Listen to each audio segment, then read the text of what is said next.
Morning everyone. Today I am going to start the new topic diazotization titration. ठीक है, इसका आज हम लोग इंट्रोडक्शन एंड प्रिंसिपल करेंगे.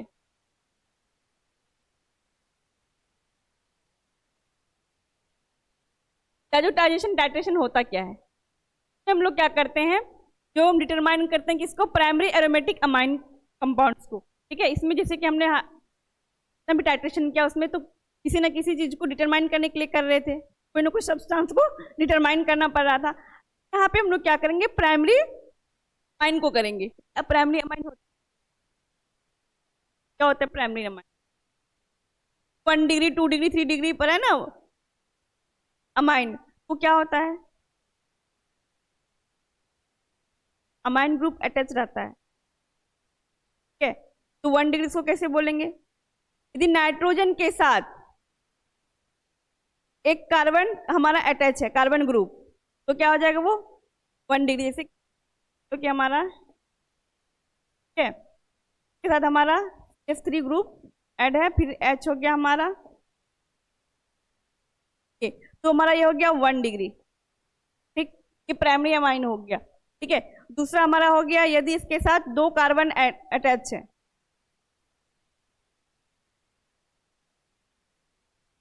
तो ये हो गया हमारा 2 डिग्री.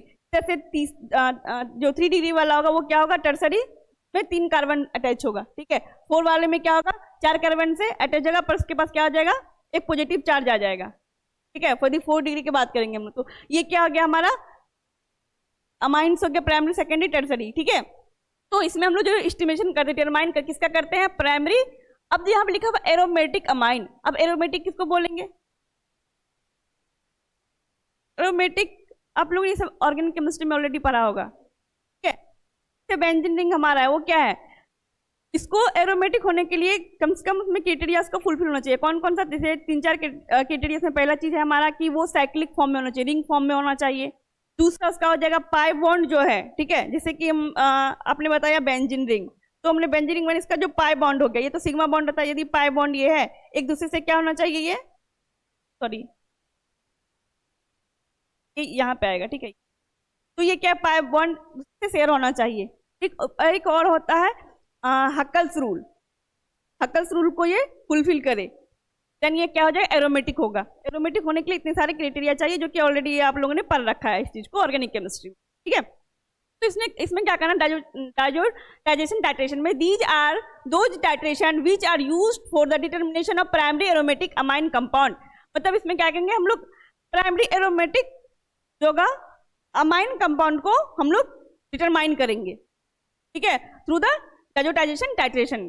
ठीक है, अब देखें term use in diazotization titration में क्या क्या टर्म होगा. पहला चीज प्राइमरी एरोमेटिक अमाइन, जो हमने अभी डिस्कस किया. ठीक है, these are compounds with an amino group. तो क्या होना चाहिए, NH2 ग्रुप.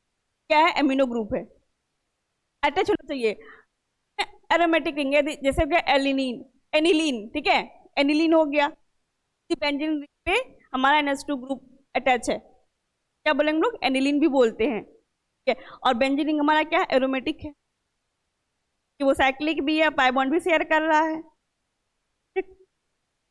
डाइजोटाइजेशन रिएक्शन अब क्या होगा, in this process the primary aromatic amine react with nitrous acid. तो क्या होता है, जो प्राइमरी एरोमेटिक अमाइन है वो किससे रिएक्ट करेगा, नाइट्रस एसिड से रिएक्ट करेगा. किसमें, एसिडिक इन्वायरमेंट में, to form a diazonium salt. यदि डाइजोनियम सॉल्ट को फॉर्म करना है तो ये जो प्राइमरी एरोमेटिक अमाइन होगा वो किससे रिएक्ट करेगा, नाइट्रस एसिड से करेगा. और कैसा इन्वायरमेंट होना चाहिए वहां पे, एसिडिक इन्वायरमेंट होना चाहिए. ठीक, nitrous acid is typically generated in C2 bye reacting sodium nitride with the hydrochloric acid. तो ये जो नाइट्रस जो हमारा कैसे बना, वो होता है, ये नाइट्रस एसिड जो जनरेट होता है इन C2 से जनरेट होता है. अब पहले क्या करेंगे हम लोग, ये इससे इसको रिएक्ट करवाएंगे, NaNO2 जो है हमारा सोडियम नाइट्राइड, इसको रिएक्ट किससे करवाएंगे, HCl से.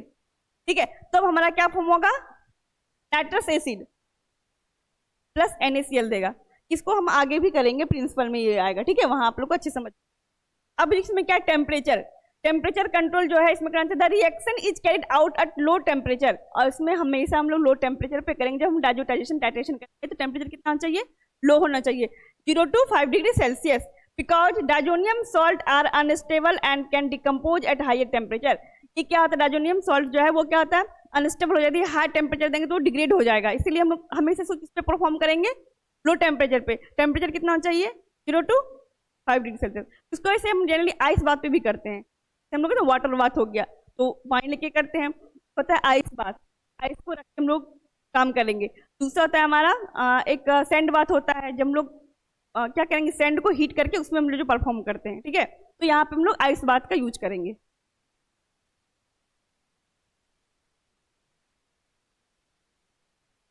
अब इसका हम लोग प्रिंसिपल देखेंगे।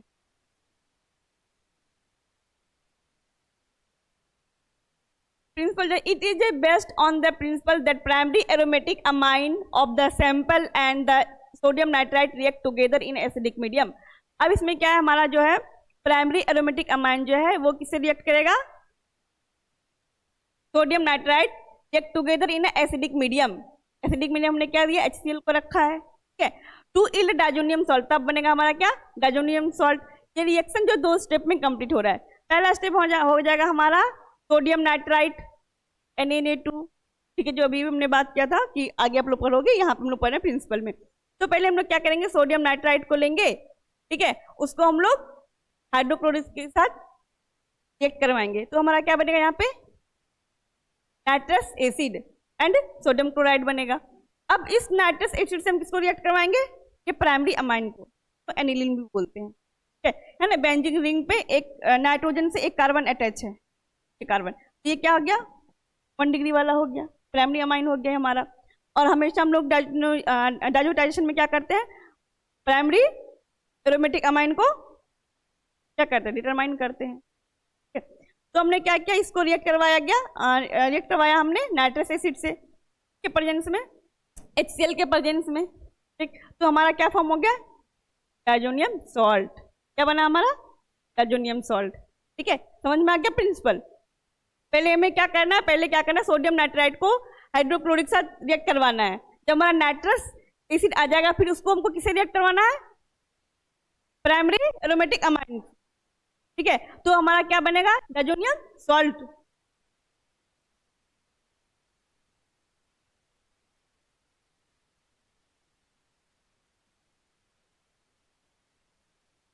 हमारा सोडियम नाइट्राइट एंड अभी जो हमने क्या, अभी जो पहला स्टेप उसमें क्या किया हमने, सोडियम नाइट्राइट को रिएक्ट किससे करवाया, HCl से रिएक्ट करवाया and form nitrous acid HNO2 and sodium chloride NaCl form हुआ था। ये दोनों फॉर्म हुआ था जब हमने इसको और इसको रिएक्ट करवाया था। तो उसके बाद the obtain nitrous acid react with primary aromatic amine, जो हमें नाइट्रस एसिड जो ऑब्टेन हुआ था इसको हमने किससे रिएक्ट करवाया, प्राइमरी एरोमेटिक अमाइन से। तो क्या फॉर्म किया हमारा, diazonium salt.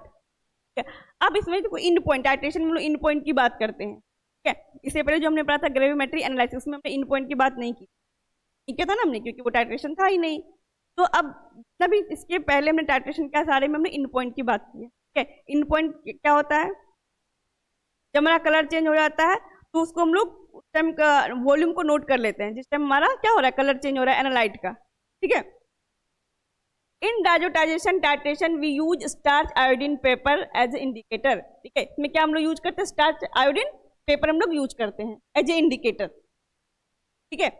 Eight the end point the titration starch iodine paper change the colour to blue. अब क्या होगा, ये कलर किस में चेंज हो जाएगा, ब्लू कलर में चेंज हो जाएगा। Starch iodine paper, starch iodine paper is prepared by dipping the filter paper into potassium iodide. अब क्या करेंगे, इसमें जो हम लोग कैसे इसको यूज करेंगे इंडिकेटर को, पहले क्या करेंगे, स्टार्च आयोडीन पेपर लेंगे, उसको किसी में डिप करेंगे, पोटेशियम आयोडाइड में डिप करेंगे एंड स्टार मुसिलेज सॉल्यूशन में। Flowing reaction occur during the in point determination. अब देखो नीचे इसका रिएक्शन दिया हुआ है, ठीक है, कैसे कैसे ये वर्क कर रहा है।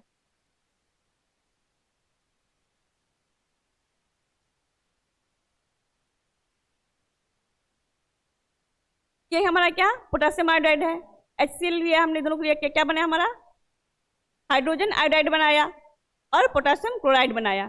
फिर उस HI को हमने रिएक्ट किससे करवाया, नाइट्रस एसिड से करवाया हमने। तो आयोडीन दिया एंड क्या दिया हमारा, NO2 दिया, ठीक है। नाइट्रोजन डाइऑक्साइड दिया और ये हमारा क्या दिया, वाटर दिया। अब वो I2 जो हमारा था उससे क्या स्टार्च के साथ रिएक्ट करा के वो स्टार्च के साथ क्या बना लिया, कॉम्प्लेक्स बना लिया। यदि वो स्टार्च के साथ आयोडीन हमारा कॉम्प्लेक्स बना तो कैसा कलर दे रहा है, हमारा कलर का देगा, हमारा कलर देगा। अब जो कंडीशन ऑफ डायजोटाइजेशन टाइट्रेशन में क्या क्या होता है, ठीक है, तो हमने देख लिया इसमें डायजोनियम सॉल्ट का फॉर्मेशन होता है, ठीक है। हमने इंडिकेटर कौन सा यूज किया, इसमें स्टार्च आयोडीन पेपर यूज किया। अब हम इसमें देखेंगे कि इसमें कंडीशन क्या क्या होता है यदि हमको डायोटाइजेशन टाइट्रेशन को परफॉर्म करना है। पहले चीज हमने देखा था टेम्परेचर का, ठीक है।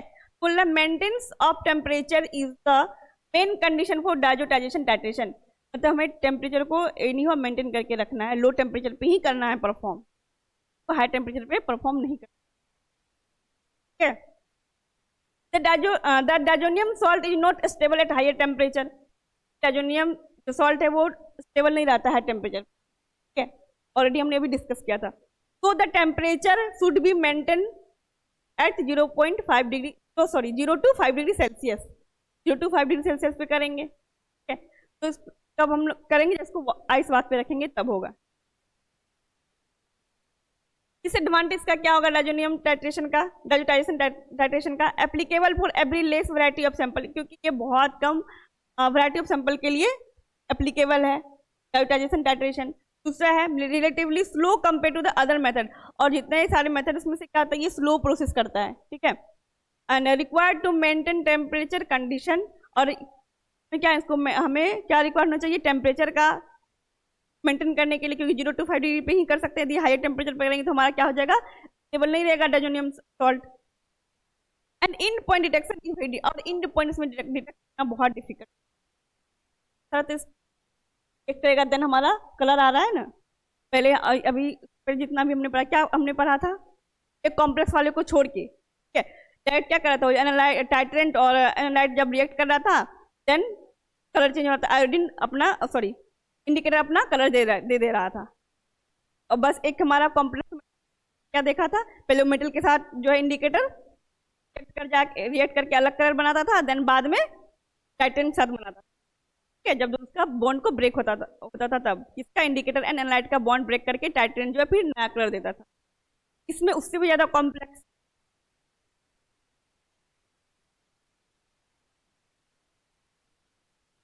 अब हमारा है ये टाइप्स ऑफ डायोटाइजेशन टाइट्रेशन, ये हम लोग नेक्स्ट क्लास में देखेंगे, ठीक है। ये 3 तरह का होता है, डायरेक्ट टाइट्रेशन होता है, रिवर्स मेथड और स्पेशल मेथड, तो हम लोग नेक्स्ट क्लास में करेंगे, ठीक है। आज हमने इंट्रोडक्शन एंड की बात कर ली, आगे हम लोग बारे में करेंगे बात टाइप्स ऑफ डायोटाइजेशन टाइट्रेशन एंड हमारा प्रोसीजर, हमारा मेथड।